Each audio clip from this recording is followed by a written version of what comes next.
It's 7:30. Good morning, I'm Ian Crouch with Hunter News. Newcastle has been left saturated after a powerful storm dumped 2 hours of torrential rain last night.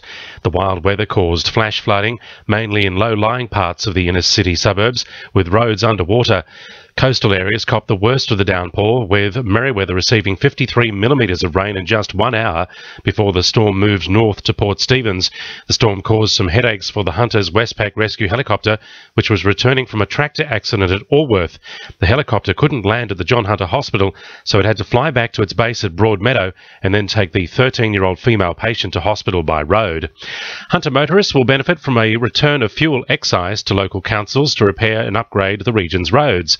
Hunter councils will share in $1.1 billion under the federal government's Roads to Recovery program, with motorists paying an extra 40 cents a week in petrol tax.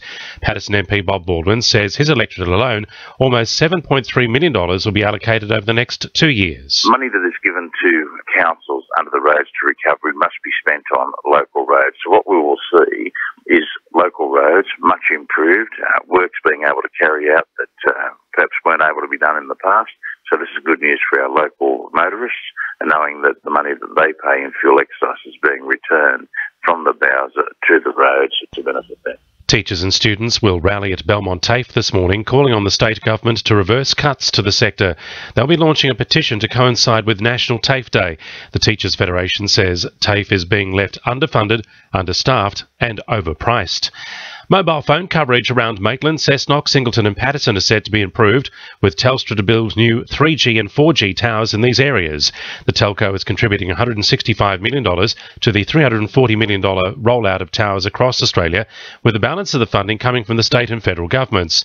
Telstra Countrywide General Manager Chris Cusack says it's all about improving mobile phone reception in outlying areas. Communities have been seeking coverage will be covered by this program, including Paterson, Laguna, Jerry's Plains and Stanhope, to name a few. And obviously there will be coverage that will extend out beyond those communities as well. So it's a terrific outcome for those particular areas and the communities around those areas as well. Cessnock Council has reinforced their commitment to cleaning up the environment by starting the Hey Tosser campaign, along with encouraging residents to report litter bugs. Council says almost 700 kilograms of rubbish was collected by volunteers during a clean-up effort at The Pitch last October. Environment and Waste Manager Michael Alexander says Council is cracking down on litter bugs. We've adopted a number of strategies. The Hey Tosser campaign, which we're running as part of our connection and involvement with the EPA. We've appointed an illegal dumping officer that has commenced with council and is quite active in the area. That utilises a number of measures that we aim to identify, and if you are identified, you can expect that we'll pursue it. And expect to hear the roar of engines over Williamtown this morning as the newest batch of fighter combat instructors head home from a training mission. Pilots from the RAF base have spent the past 5 months being put through their paces in Darwin. They'll take part in a mock airstrike of the base to celebrate their return. Sport for our sponsor, newcastlecheapestcars.com.au. The Knights are preparing to enter round 16 against the Broncos tonight on the back of continuing injury woes.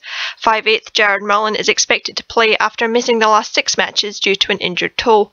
And lock Robbie Rocco is committed to improve on a disappointing return last week following a back operation. You know, I probably didn't have as much match fitness as I'd like. Didn't have too much of a chance to do a lot of fitness leading into that game with my rehab. So probably not as fit as I'd like. So this week I'll be better. And there's definitely parts of my game that I wasn't really happy with. And I've worked with that defensively with Danny Badiris and the coaches. In Rugby League, the Macquarie Scorpions will take on Lakes United on Saturday for the second time this season in round 8 of the competition. Meanwhile, Central Newcastle will clash with Maitland and Kurri Kurri take on South Newcastle. On Sunday, Western Suburbs and top-ranked Cessnock will wrap up the round. And Newcastle City cricket captain coach Mitchell Claydon makes up part of the team that could influence the Australian Ashes side. Claydon's English side Kent are hosting the Australians on a 4-day tour match before the opening Ashes test on July the 8th. That's Sport, I'm Iona McNabb. To NURFM News Time 25 to 8.